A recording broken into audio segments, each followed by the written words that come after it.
the next week, everything had changed and there was an entire COVID floor, and it was then a life or death situation.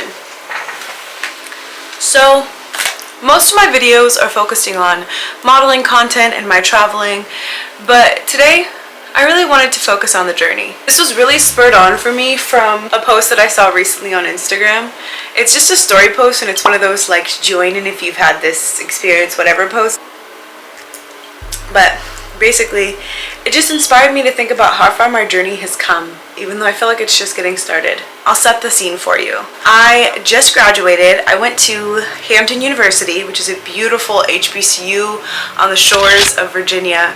I met some of the best people I ever would come across in life so far, and some really, really amazing friends, and had some amazing times. But I studied biology. My major was actually biology pre-med, which if you don't know, pre-med means pre-medical school or pre-career in the medicine field. And I kind of was lost at graduation.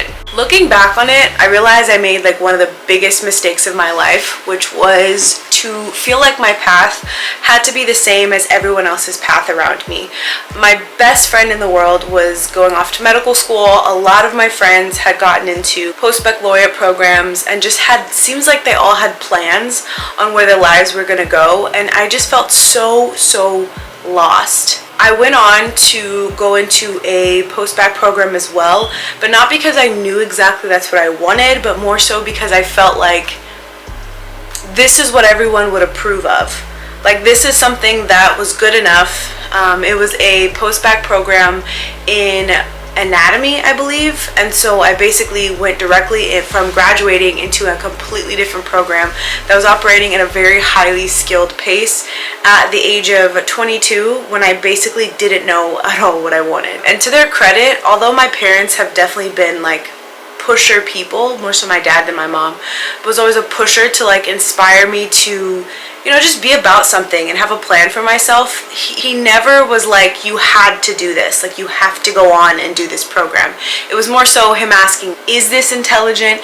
Is this right for you? And spoiler alert, it wasn't. After completing, I think it was, I want to say 2 full semesters, I was really struggling, I'm gonna be honest, and it felt like such a shameful thing. I was just barely getting by in classes. I was, you know, I mean, the sciences are hard, but this was just like a different level. And I think because when you get to the point in life when you don't really know what you want, like at 22, and if I'm talking to any 22-year-olds, 21-year-olds, and even older, you don't have to fit into whatever society's expectations says that you should be doing at that time. I mean, I don't have any regrets, but I definitely feel like I was pressured into the system of believing that this academic machine, where if I wasn't pursuing the next degree or getting into the next level of professional school, that I was doing something wrong and that I was a failure. I think at that time of life, and still now some, but really then I battled with being super high achieving and always very intelligent, so I had lots of high expectations placed onto me. I actually didn't have the grades after the second semester to be able to continue on in the program. And I'll tell you guys the truth, it was devastating for me. I had never been someone who didn't keep up academically. Like, I don't necessarily have that thing where everything flows to me super easily, but usually I was able to really buckle down and study and get whatever grade, you know, I needed to pass. And so I kind of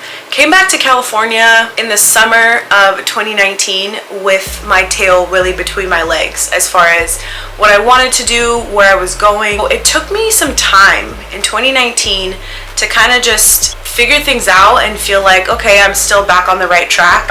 My support system really did encourage me to come back and just, I mean, at 22, I felt like a failure, but in reality, I was just getting started. When I tell you that it was the absolute perfect time for me to have gotten back in 2019, although I didn't feel like it then, it was the perfect time. Some really close family members of mine got sick in that time frame, and I mean like terminally ill, sick, and so it's almost like God's calling was stronger than anything I could have planned for myself, because I don't know what I would have done if I wasn't on my way back home, or at least transitioning to be back home here in California full time. I can be honest in saying that I feel like at that time, like 22, 23, it felt like it was almost like a second puberty.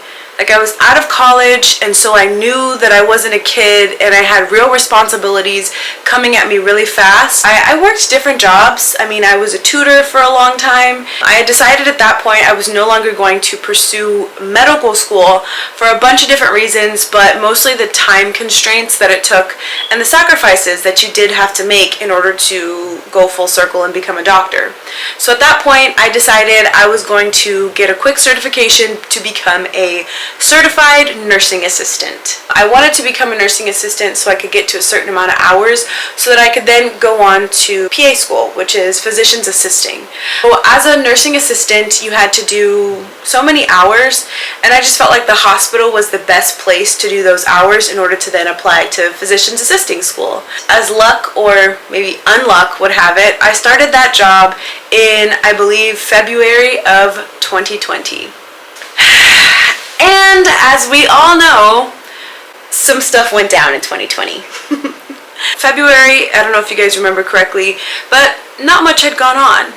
March, same thing, you know, alerts started to come out here and there, but I and the rest of the hospital, it seems like we treated it kind of like Ebola at that point, or any of the other like large sicknesses that had affected other places and that were definitely significant, but hadn't touched the United States in the same way. April or May, we started to kind of experience our first rush of COVID cases.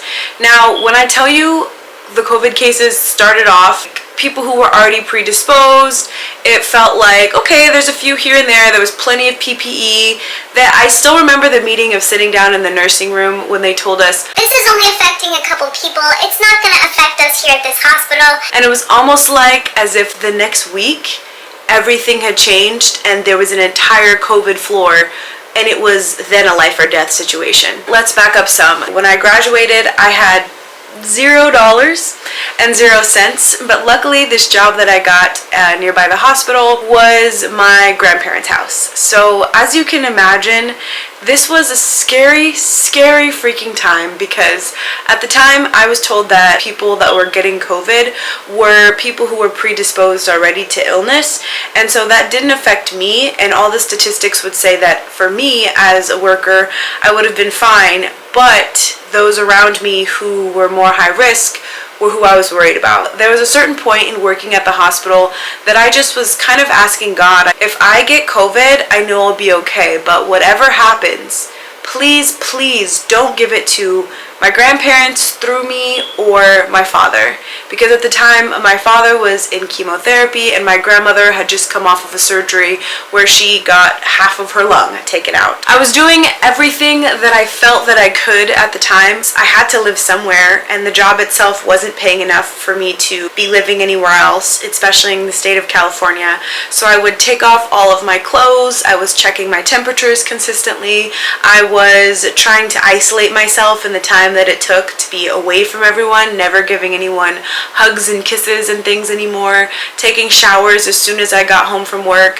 But I just felt this intense, deep misery inside during that time. Somewhere within this time frame, I was also expanding and enjoying other things that I liked when I could, although the whole world, especially here in California, was shut down. I started to take photos with a family friend and to just explore the concept of getting into modeling. She had done it and she was so successful, and I just wanted to push myself and see if that was something that I could get into, because I think if you don't give something a shot, then how can you say it wasn't for you? So somewhere within that time, I had taken some digitals and I had them sent off to an agency, and it just turned out that she was doing, this agency, who now is my first agent, was doing a search for faces all across the country, and she asked me if I wanted to start a modeling contract with her. Well, at that point in my life, I was trying to figure out how seriously I was going to take this modeling thing. I was almost prepared to kind of Hannah Montana it, where like on the days where I wasn't working at the hospital, I would have, you know, gone out and done modeling jobs or whatever. I didn't really know how I was going to do it at that point. But while all this was happening, COVID was getting worse and worse. At that point in my job and my time at the hospital, I had wrapped up multiple people in a body bag and prepared them to be taken off to the mortuary. So it was definitely something that I was starting to understand the gravity of and the intensity of the entire situation. Well, I just had so much respect for the nurses and all of the care teams because at that point you were consciously putting your life in danger and every single day to care for people, which I also came to a realization about the healthcare industry, which is that you are sometimes even putting your life at danger and even your family's lives at danger for people who really wouldn't give a care about you. They don't care about you as an individual and as a nurse. At this point in the pandemic, I want to say this was around the beginning of July. The hospital was getting overfilled and inundated with COVID patients to the point where they were opening up an entire floor that had previously been closed at the hospital I was working at. It used to be a maternity ward, but it was no longer active, and they opened up that floor to just serve COVID patients. So they had traveling nurses for coming from all over different states, and they were also asking for CNAs to pull and pick up more shifts. Also, lots of the staff, nurses and CNAs and everybody else that worked at the hospital was also getting COVID at increasing rates. Mind you, also they're telling us reuse the PPE, which is the personal protective equipment, which was the gowns and N95 masks that we had. We were told we had to keep the same N95 mask throughout the day, so we were taking it on, putting it off, taking it on, putting it off, which went against everything that we were even taught in any of the nursing training classes, because that's not a safe way to not spread disease. And me thinking I'm a healthy 23-year-old, 24-year-old at that point, I did pick up extra shifts. There was a week where I was working on my 4th day of 12-hour shifts in a row. I was exhausted. At this point, my previous prayer was coming into mind where I was just thinking to myself, I know that I'll probably be fine if I get COVID, but I really just pray to God that my family doesn't get it.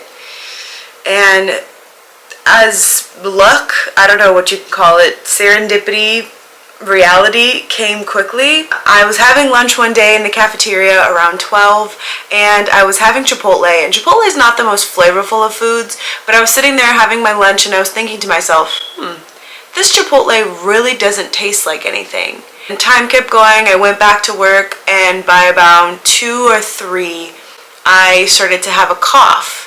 And I thought, that's strange, a cough in the middle of summer. That night after work, I went home. I did the same routine that I'd been doing, which was taking off all of my clothes, going straight into the shower. I was fearful of what was to come through that night, and through the night I did develop a really, really high fever. I was waking up and I had completely red, bloodshot eyes. I was losing energy very quickly, and it was all but apparent to me that I had COVID. That next morning, I contacted the hospital to see if I could come in and get a COVID test, and they asked me for the symptoms that I was exhibiting, and it was bad enough that when I told them some of the things that I was experiencing, they asked me if I even wanted to come in and do a test, because they said, you have COVID. I'm very blessed to be able to come to you and say that it was not ever a situation for me where I felt like my life was on the line, but it was scary in the sense that I had never been sick enough before up to that point where I found it difficult to do simple tasks, like getting myself from the restroom to back to my bedroom, which was right next to it, was a task that felt like it required energy where I had to rest in between. It felt like this was the most extreme sickness that I had ever experienced up to that point. It was a scary time.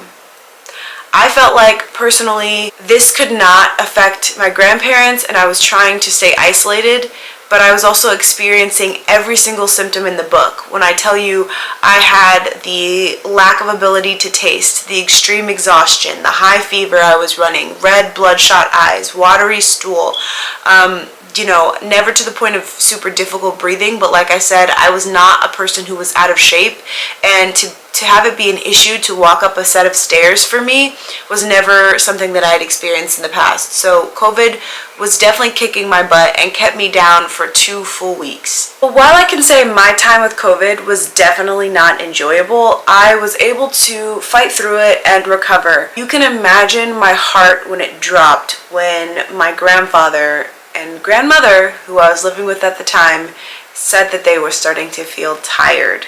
around a week and a half through my isolation period. COVID was so extreme to the point where I was not interacting with my grandparents in any way other than living at that house while they were there, and it didn't matter. It didn't matter. They got COVID. Around, I want to say maybe 3/4 of the time where I was recovering, they started to experience the symptoms. And when I tell you it was the scariest time of my life, I was done worrying for me, but I was really worried for them, because what symptoms had given me difficulty was giving them a whole host of a challenge. My grandfather was really, really weak and was just exhausted to the point of I was finding it difficult to even wake him up to get him to eat so that he could have consistent calories in his body. And my grandmother, who already had a very low baseline of oxygen saturation rate, was having a really hard time breathing and getting oxygen because of her previous condition. When I tell you that this was one of the scariest times of my life, I had to be at the end of my recovery period and then was the only one that could take care of them, because at the time nobody knew about immunity. There was no vaccine. There was nothing other than I had just had it. Someone's got to do it.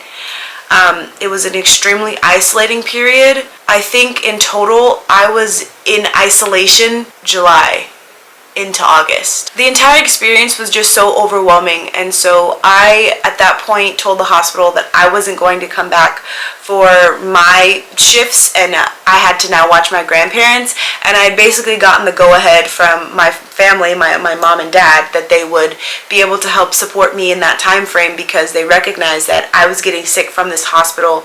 I got sick, and then I got other people sick through me working at the hospital, with poor PPE, with a poor, the entire situation was just horrible, and I couldn't even afford to live on my own. It was almost like a trap. The reality of the situation was sinking in, and I just had to be there for my grandparents, all the while still trying to recover myself, really just taking in that isolation and asking myself, what did I want out of life? Luckily, thank God and thank everything up above, my grandparents were able to come out of it, although it did take them a lot longer than it took me.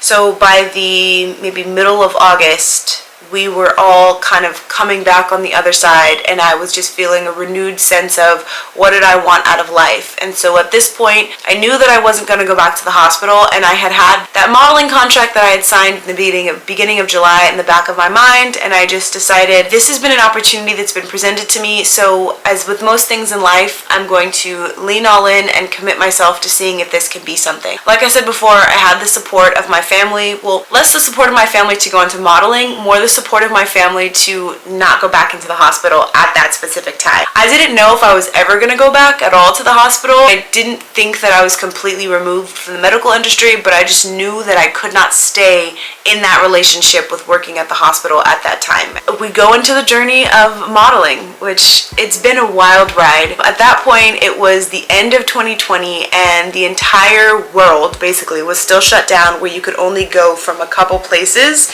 to other places, meaning flying. I wasn't able to do a lot of castings. For the castings that I did do at that point, I had to do COVID testing and stay far away, and it was not an easy journey to transition into being a model at that point, where the whole world, like I said, was shut down. But there was one job that came through for me and worked out once again kind of serendipitously, because there was this time period in October where you could travel from Southern California to New York without having to do the long-term isolation period.